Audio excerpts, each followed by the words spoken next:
मैं तो बेटी वाले को कहता हूं अपनी बेटी को कफन भी दीजिए, क्या एहसान। और मैं मर्दों से कहता हूं, नौजवानों से कहता हूं, हमारी गैरत कहां चली गई। जिस दिन मेरी बीवी ने कहा कुर्सी पर मेरे अब्बा के आप बैठे हुए हैं, सोफा सेट मेरे अब्बा का है, वो चाय में जो आप पी रहे हैं ना चाय मेरे बाबा ने दिया है, पलंग मेरे बाबा का है, तो मुंह कैसा बन जाएगा। नहीं आप ही बताइए, गैरत कहां चली गई हमारी, कैसा लगेगा। सब कुछ सीधा बोल देगी वो मेरे बाप का है। मोहरदैन कितना बांटते हैं, हाँ लेकिन देते हैं क्या, कहीं कहीं बोलते हैं माफ कर, ये क्यों माफी, पहली रात दहेज का पैसा से ही देता है। देखिए वो दहेज का पैसा से लेकर अफसोस की बात है, अफसोस की बात है। इतने उलमा मौजूद है, सब कुछ मौजूद है, सब मेहनत कर रहे हैं, कोशिश कर रहे हैं, रिजल्ट एक मशवरा मैं आपको देता हूं और मैं पहले एक वाकया सुनाता हूं, बात को खत्म भी करना है। हैदराबाद में एक बेटी वाले ने अपनी बेटी की शादी की है। मौलाना सज्जाद नुमानी साहब ने कहा, मैं देखिए बोलता हूं, मेरी उर्दू आप समझिएगा, सिर्फ और सिर्फ 16 करोड़ रुपया खर्च किया है एक बेटी वाले ने। कितना, सिर्फ 16 करोड़। कुछ बेटी वाले को भी बहुत काटता है, वो दिखाता है अपना पैसा। आप जाइए मस्जिद और मदरसे का, मांगने नहीं देगा, लेकिन शादी में दिखाएगा। और कुछ गरीब लोग भी भीख मांग के मालदारों का कंपटीशन कर रहे हैं। ये भी गलत बात है भाई अल्लाह ने जहाँ रखा वहाँ रखे। अभी एक साहब की शादी में मैं शरीक था हैदराबाद में, शेख अब्दुल हादी उमरी मदनी हफिज़हुल्लाह, उलमा लोग जानते हैं, वो बरतानिया में रहते हैं। उन्होंने अपने बेटे की शादी की है। बेटे की शादी में उन्होंने दान दहेज का दरवाजा भी बंद कर दिया और दान दहेज की खिड़की भी बंद कर दी। पहले ये मैं समझा दूं, दान दहेज का दरवाजा मतलब मांग के लेना, ये दीजिए वो दीजिए। खिड़की मतलब कुछ लड़की वाले खुशी से देते हैं, उन्होंने वो खुशी से भी नहीं लिया। खुश रजाई लोग बोलते हैं ना, अरे बेटी वाला खुशी से दिया तो लेने में क्या लगा है, हम थोड़ा ना मांगने जा रहे हैं। तो क्या आप इतने फकीर हैं, इतने गरीब हैं कि आप अपनी दौलत से घर में नहीं ला सकते कि बेटी वाला आपको ला के देगा। यानी घर के अंदर आपकी बेटी है, आपके बेटे हैं और एक बहू के लिए आपके पास सामान नहीं है। मेरे भाइयों ये कम कब होगा। एक मशवरा मेरा, ये हो सकता है क्या, हम बेटी वाले को निकाह के वक्त अपने गांव में बुला लें और निकाह यहीं पढ़ाएं, लड़का यहीं रहेगा, बेटी वाले को बुला लेंगे और उसके बाद जब निकाह हो जाएगा तो बेटे को भेज देंगे, जा बेटा दुल्हनिया लेके तू अकेले आ जा। कैसा मशवरा है ये, नहीं समझ में आया, नहीं समझा। जब भी ऐसा कोई मसला हो, बेटा के यानी दुल्हा बाबू यहीं रहेंगे, दुल्हन के अब्बू या उसके जो 2-4 लोग आएंगे निकाह में, और यहाँ आने के बाद निकाह होगा, फिर यहाँ से बेटा जाएगा अपनी दुल्हन को लाने। कैसा लगेगा, ऐसा हो सकता है। अभी मैंने अपने गांव में, दरभंगा जिला में, मेरा गांव है दुराबंधोली, दरभंगा जिला में, मैंने एक निकाह ऐसे ही पढ़ाया है। लड़के वाले को बुलाया गया, लड़के वाले के यहाँ आए, मस्जिद में निकाह हुआ, फिर उसके बाद जाके लड़की को लेकर आए। कैसा लगा। और मैं भी ये इरादा कर रखा हूँ अपने बच्चों में, बस दुआ कीजिए अल्लाह ताला वो हौसला दे, क्योंकि घर की औरतें जो है ना रस्म और रिवाज को वही करवाती है, सीधा पीछे पड़ जाएगी। लोग सबका खाए हैं, बाराती गए हैं, नहीं खिलाएंगे, सुन्नत अब याद आ रही है। उस वक्त सुन्नत नहीं था जब खा लिए तो, और जब खाने जाते इस तरह गुस्को रे टूटता नहीं रे, इधर कैसी बूटी दिया रे, इतना बूटी खा रहे हैं फिर भी शादी वाली बूटी। और एक पानी पीते हैं, उस पानी का नाम क्या, कीनले पानी, जानते हैं कीनले पानी। अरे बोतल वाला पानी पिएगा, जबकि घर पे कल का पानी पीता। कल का पानी बोतल के पानी से अच्छा है, लेकिन वहां कौन सा पानी चाहिए, कीनले बिस्लेरी।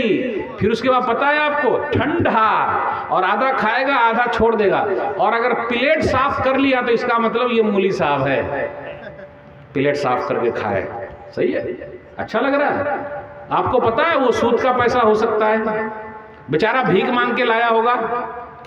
तो मेरा भाइयों, दान दहेज पर रोक लगाना हम सब की जिम्मेदारी है। अगर नहीं उठिएगा तो देखिए रहे हमारी बिटिया कैसी है, क्या हो रहा है हमारे समाज में। तो मैं आप सबको दावत देता हूं, सुन्नत को राइज कीजिए। लोग ताना देंगे, देने दीजिए, कुछ नहीं। बारात नहीं जाइए, बारात की गाड़ी उलट गई है, पता है आपको। बस एक दो बात और रह गई, बारात वाले की गाड़ी उलट गई, एक्सीडेंट हो गया, कितने बाराती मर गए। मर जाए चलेगा, लेकिन खाएंगे जरूर। और फटाका भी फोड़ते हैं क्या आप लोग क्या?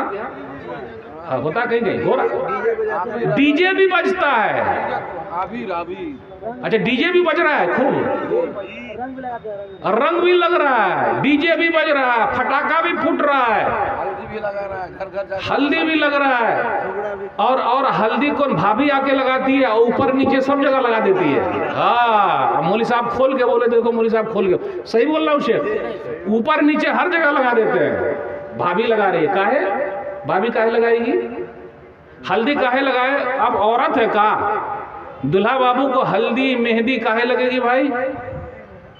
तो लेडीज के लिए है, जेंट्स के लिए थोड़ा ना। दुल्हा बाबू दुल्हन के लिए है भाई, लेकिन लगा रहे हैं, जा रहे हैं, ऊपर नीचे सब जगह लग रहा है। मेरे भाइयों, सुन्नत को पकड़िए, शादी शादी कीजिए, सिंपल कीजिए। अब आखिरी बात, अपने यहाँ उलमा की इज्जत बहुत कम हो गई है। मौलवी लोग समझाते रहिए, ऐसे बोलते रहते हैं। आजकल किनकी इज्जत ज्यादा? सलाम अलैकुम डॉक्टर साहब, इंजीनियर साहब सलाम अलैकुम, मास्टर साहब सलाम अलैकुम, और मौलवी साहब। सबसे कम तनख्वाह किसको मिलती है भाई? क्या मौलाना लोग रोड पे निकले आज तक? डॉक्टर साहब रोड पर है, इंजीनियर साहब रोड पर है, मास्टर साहब रोड पर है, मौलवी साहब रोड पर है क्या? कभी नहीं रोड पर हो। इमाम साहब कभी रोड पर नहीं है। अच्छा आप बताइए, एक बकरा है, बकरा, बस बात खत्म करो, बकरा, बकरे के ऊपर अल्लाह मोहम्मद लिखा हुआ है। बकरीद में वो बकरा कितने में बिकेगा? ठीक है, सिर्फ अल्लाह मोहम्मद लिखा रहे तो 4-5 लाख में बिके, और जिसके सीने में पूरा कुरान मौजूद है तो 10 लाख में बिके। तरावी में 10 लाख रुपया मिलता है, माशाअल्लाह। नहीं मिलता 10 लाख रुपया, 1000 भी नहीं मिलता, 2 किलो मिठाई मिलती है। और कहीं कहीं तो पूरी तरावी भी नहीं होती। लोग बोलते हैं पैर दुख रहा है, पूरा कुरान सुनना जरूरी है क्या? और जब नोटबंदी हुई थी तो लात खा खा के, जूता खा खा के धूप में खड़े हो गए, उस वक्त टांग किसी का नहीं दुखा था? किसी का नहीं दुखा। और अगर ऐलान हो जाए पैसा मिल रहा है तो टांग नहीं दुखेगा, नमाजे में टांग दुखता है। कहाँ है हमारा उलमा की इज्जत, एहतराम? और एक बात और याद रखिएगा, अगर उलमा ने हमको बद्दुआ दे दी तो उलमा की बद्दुआ मौली साहब की बद्दुआ लगती है। एक हदीस सुना के बात खत्म करूंगा। सही बुखारी किताबुल अज़ान हदीस नंबर 755। साद बिन वक्कास रज़ियल्लाहु ताला अन्हु कूफा के गवर्नर थे। तो एक आदमी खड़ा हो गया, उसामा नामी, अरे इनको तो नमाज पढ़ना नहीं आता। तो उनको बदल दिया गया, दूसरे गवर्नर आ गए, वो नमाज पढ़ा रहे थे। उमर बिन खत्ताब रज़ियल्लाहु ताला अन्हु ने एक टीम बैठा दी कि भाई इनको तो निकाल दिया गया है, बाकी इनको नमाज पढ़ाना नहीं आता। तो एक ही आदमी था जो उठा, उसने कहा कि हाँ इनको नमाज पढ़ाना नहीं आता। अब आप ही बताइए, नबी सल्लल्लाहु अलैहि वसल्लम के सहाबी हैं और उनको नमाज पढ़ाना नहीं आएगा? आजकल बहुत सारे लोग जो कभी कभी नमाज पढ़ने आते हैं वो मौलवी साहब को बोलते हैं इनको नमाज पढ़ाना नहीं आता। कितने लोगों ने मस्जिद छोड़ रखी है, क्यों? इमाम को हटाओ तो हम मस्जिद में आएंगे। यानी आपको मस्जिद से क्या तकलीफ है भाई? और अपनी बेटी नमाज न पढ़े चलेगा, बेटा नमाज न पढ़े चलेगा, बीवी नमाज न पढ़े चलेगा, इमाम साहब ने गलत पढ़ाया। कुछ लोग सरफिरे टाइप के होते हैं, इमाम के पीछे पड़े हुए। बम्बई के अंदर गालिब ये वाकया है कि एक आदमी मुअज्जिन के पीछे पड़ा हुआ था, बांगी साहब के पीछे। अरे आजान अच्छी दो, अच्छी दो, अच्छी दो, अच्छी दो। एक दिन उनको रहा ही नहीं गया, कहा देते हैं 500 रुपया, मोहम्मद रफ़ी की आवाज में अजान दो क्या? सही है। इमाम साहब तो 24 घंटा मस्जिद में है भाई।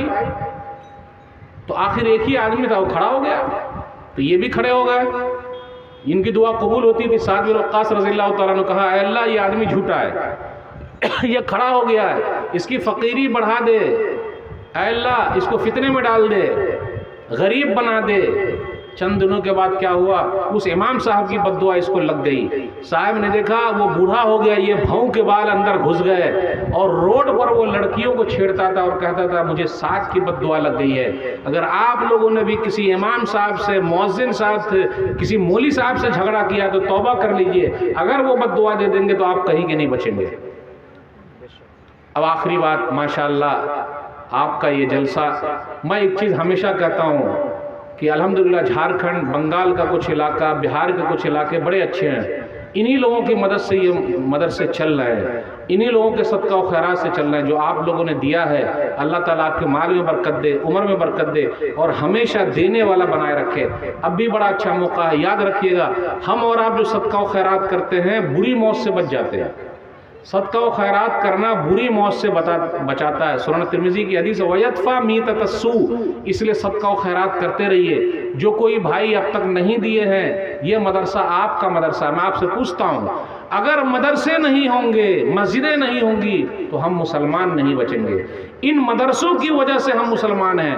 आप ही बताइए, नमाज कौन पढ़ाते हैं? डॉक्टर साहब, मौलवी साहब, हाँ, कि डॉक्टर साहब? हाँ। जनाजा कौन पढ़ाते हैं? मौलवी साहब। क्या है?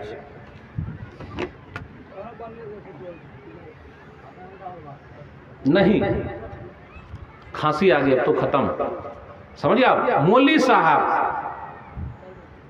ये कहां से निकलते हैं? मौलवी साहब मदरसे से निकलते हैं।